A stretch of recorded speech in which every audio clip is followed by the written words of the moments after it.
बिस्मिल्लाहिर्रहमानिर्रहीम अस्सलाम वालेकुम। Welcome to YouTube channel digital world view. Lesson number 91 and 92 है CS 205 इंफॉर्मेशन सिक्योरिटी का टॉपिक स्टार्ट करने से पहले आप लोगों से रिक्वेस्ट करती हूँ कि चैनल को सब्सक्राइब करें, वीडियो को एंड तक वॉच करें, लाइक करें। डिस्क्रिप्शन में यूट्यूब व्हाट्सएप ग्रुप का लिंक है, वो आप ज्वाइन करके बाकी स्टूडेंट के साथ अपनी क्यूरीज को शेयर कर सकते हैं, डिस्कस कर सकती हैं। टॉपिक नंबर है 91, 92। ये लॉन्ग, शॉर्ट और MCQs तीनों के पॉइंट ऑफ व्यू से बहुत ज़्यादा इंपॉर्टेंट है। इसमें जो फर्स्ट MCQs बनता है वो है SAMM स्टैंड्स फॉर। अब SAMM स्टैंड किस पे करता है? सॉफ्टवेयर एश्योरेंस मैच्योरिटी मॉडल पे स्टैंड करता है ये, और इसको डिवेल्प किसने किया था? Open web application security program ने इसको डिवेल्प किया था। अब यहाँ पर इन दोनों के एब्रीविएशन आ जाते हैं और पूछा जा सकता है कि किसने डिवेल्प किया था।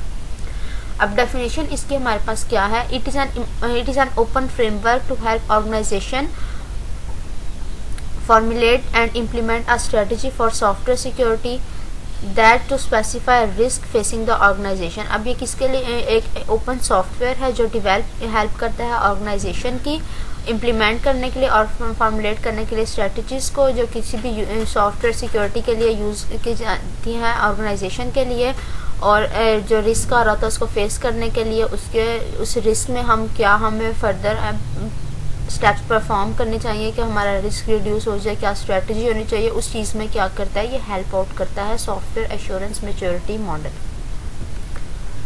अब इसके भी हमारे पास क्या है? फेजेस हैं। सॉफ्टवेयर एश्योरेंस मैच्योरिटी मॉडल से गाइडलाइन फेजेस आ जाते हैं, जिसमें फर्स्ट है हमारे पास स्ट्रेटजी एंड मैट्रिक्स के हमारी क्या स्ट्रेटजी होनी चाहिए इस्टेब्लिश कि जब हम अब स्ट्रेटजी एंड मैट्रिक्स में आता है कि focus on establishing the framework with in an organization for a software security assurance model, कि हमने इस सबसे पहले फोकस करना है उस चीज़ पे जो चीज़ हम इस्टेब्लिश कर रहे हैं, जो फ्रेमवर्क हम इस्टेब्लिश कर रहे हैं, जो हमारी ऑर्गेनाइजेशन के जो सॉफ्टवेयर सिक्योरिटी एश्योरेंस प्रोग्राम है उसके लिए वो यूज़फुल होगा, वो किस तरह का होना चाहिए, उसके फ्रेमवर्क को हमने फोकस करना है कि क्या स्ट्रेटजी होनी चाहिए। This is the most fundamental steps.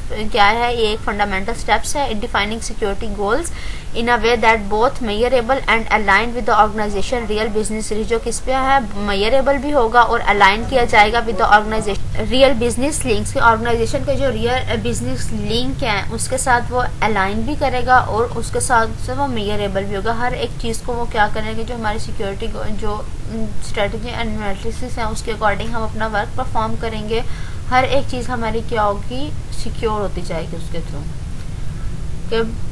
क्या हमारे पास सिक्योरिटी गोल्स होने चाहिए? हम किस लिए अपने सॉफ्टवेयर को हम सिक्योर बना रहे हैं, उसके क्या गोल्स हैं? हमने वर्क परफॉर्म करना अपने उन गोल्स को अचीव करने के लिए। इसलिए हम उस पर क्या करेंगे?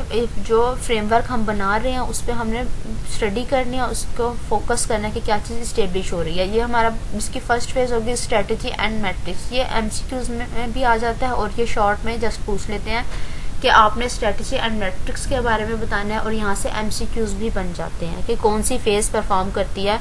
अब देखें ना, फंडामेंटल स्टेप्स कौन से हैं? स्ट्रेटजी एंड मैट्रिक्स आ जाते हैं। इस तरह के MCQs पूछे जाते हैं। नेक्स्ट है एजुकेशन एंड गाइडेंस।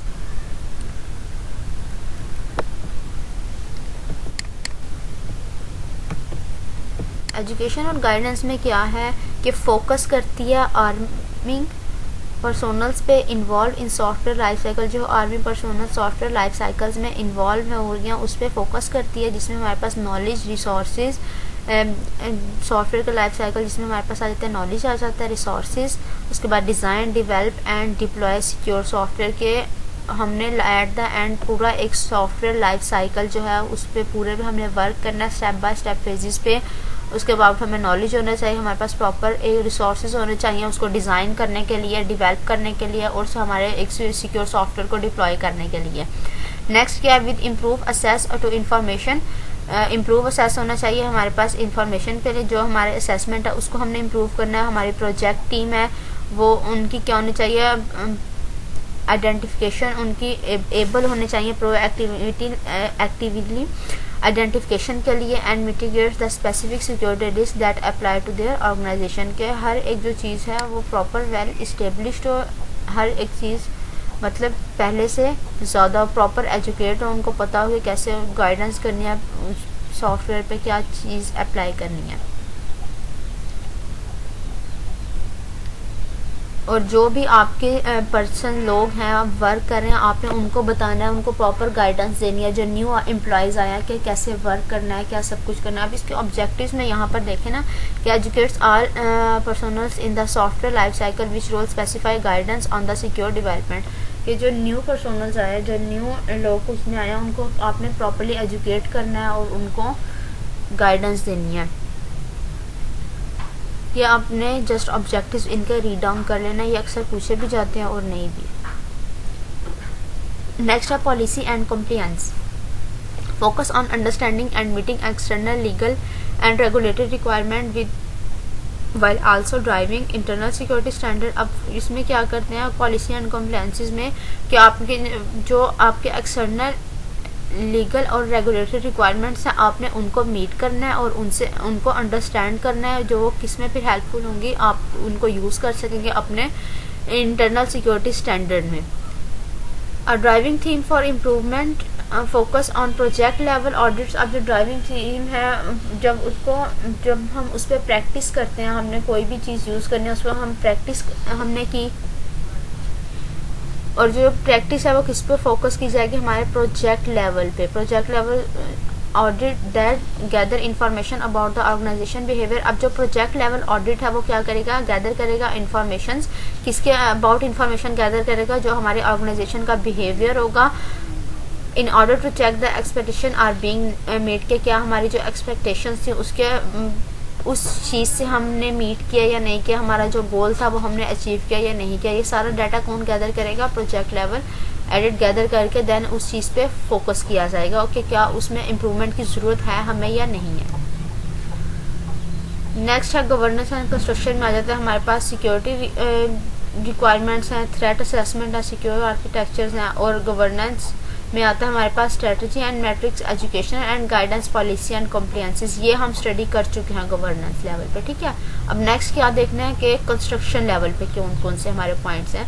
3 पॉइंट्स ये हैं और 3 टोटल हमारे पास 6 पॉइंट्स हैं। ये आपने इनमें ध्यान रखना है कि कौन सा कंस्ट्रक्शन पे हमारे पास यूज़ होगा कंस्ट्रक्शन लेवल पे, और कौन सा हमारे पास SAMM के गवर्नेंस लेवल पे यूज़ होगा। फर्स्ट हमने जो 3 फेजेस स्टडी की वो गवर्नेंस लेवल की थी।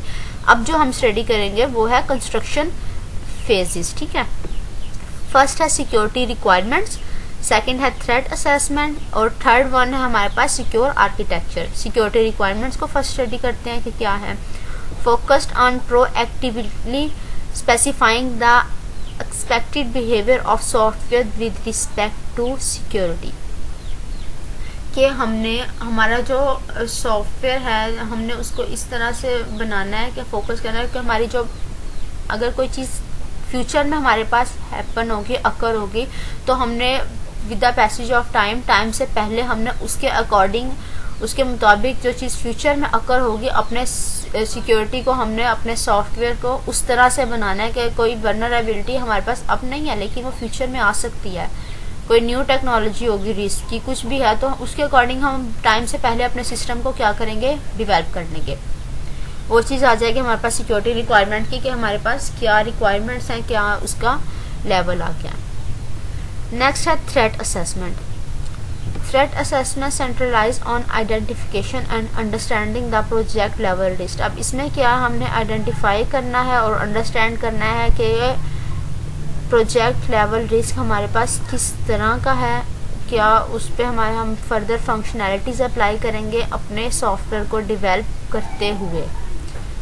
And characteristics to the run time environment के हमारे क्या फंक्शनैलिटी होनी चाहिए, उसकी क्या कैरेक्टरिस्टिक्स होनी चाहिए जब हमारा जो सॉफ्टवेयर होगा वो रन होगा। कि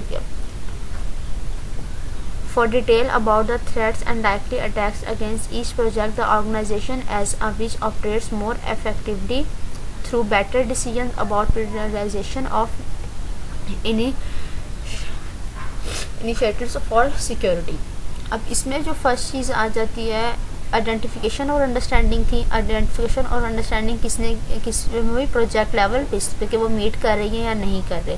और नेक्स्ट उसमें जो चीज़ आ गई है वो यहाँ पर क्या है कि बेस कर रही है फंक्शन ऑफ सॉफ्टवेयर डेवलपमेंट और characteristics of run time environment. एक चीज़ तो ये आ गई। अब सेकंड उसमें क्या होगी कि डिटेल होगी किसकी, थ्रेट्स की होगी। यहाँ मैंने ये शॉर्ट फॉर्म में लिख दिया है।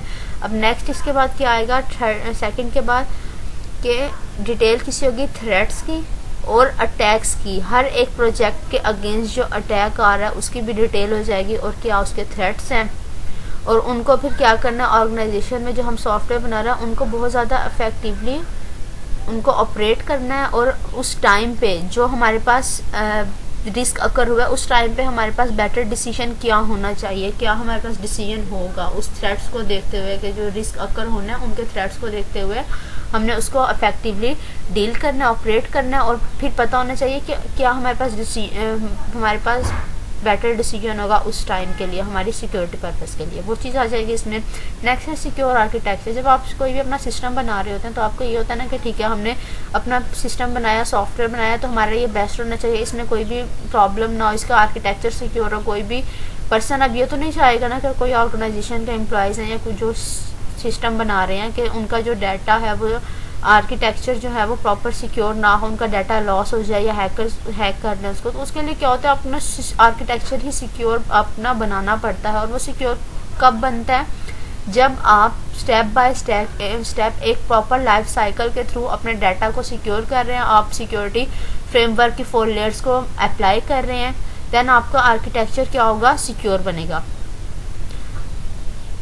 आपने एक ऐसे स्टेप्स पे फोकस करना होता है जिसके थ्रू आप क्या कर सके, डिज़ाइन कर सकें या बिल्ड कर सकें, अपने सॉफ्टवेयर को बिल्कुल सिक्योर कर सकें।